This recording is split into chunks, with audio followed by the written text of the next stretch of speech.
I suffer from stress, anxiety, and PTSD. And the only thing that has always helped me get out of my funk is when I create or make something. So let's go meet some healers and creatives and make some cool stuff and share some stories. Let's heal by create. Hi, we're in 29 Palms. It's the Silent Desert with Zaina Alwan.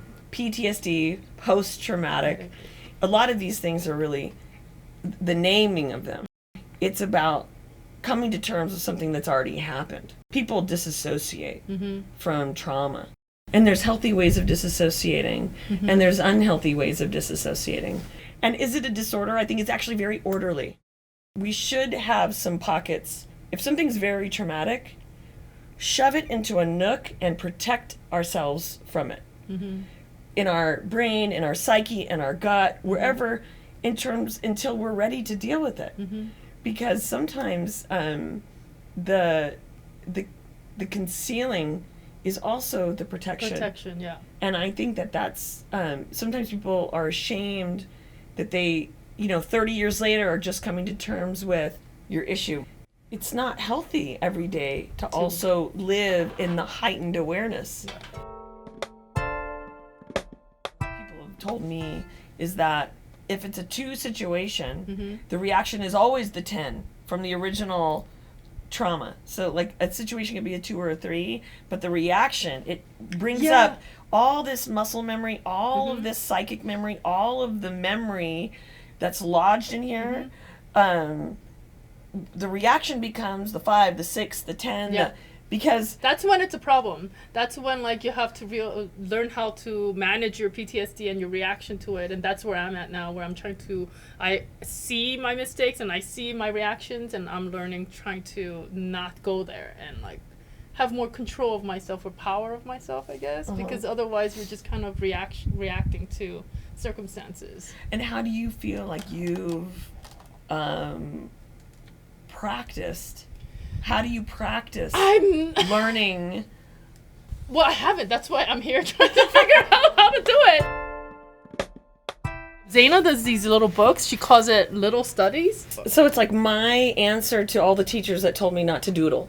And most of the books, the base books that I use are science books.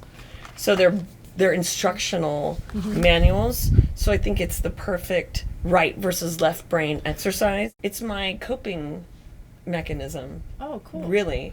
So this would actually be a good mechanism to use if you have PTSD and you could vent your art out onto boring world.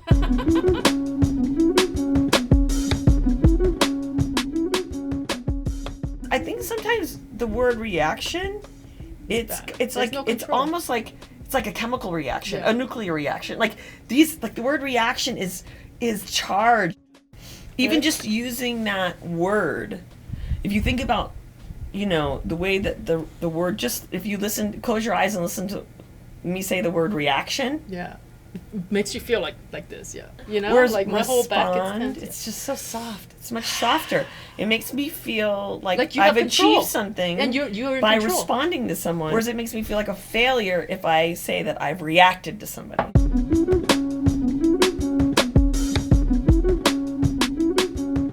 Yeah, so the trees are, what came to me was, especially living in California, there's so many fires, especially lately. The fires have been just at a clip, It's just been, and it's very, very destructive. So my project's called reforestation. So instead of deforestation, which is a man-human solution to forest fires, but my whole concept is what if I replanted these dead trees? When you see things that have been on fire, there's an iridescence in the black, which to me is one of the most beautiful colors. What nature does in terms of that blackness, something that just appears to be so bleak and black, really is a symbol of destruction. What if we could replant the thing that's technically dead? What if we could, and that's kind of the concept of resurrection and rebirth and rebuilding yourself and bringing life back to a part of you that maybe is, you feel is dead.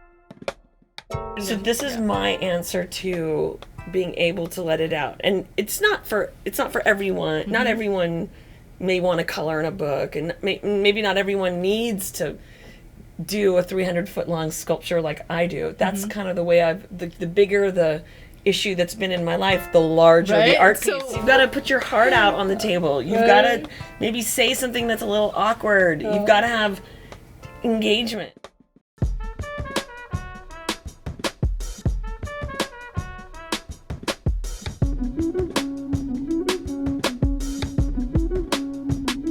Do you want to see my art project? Yes.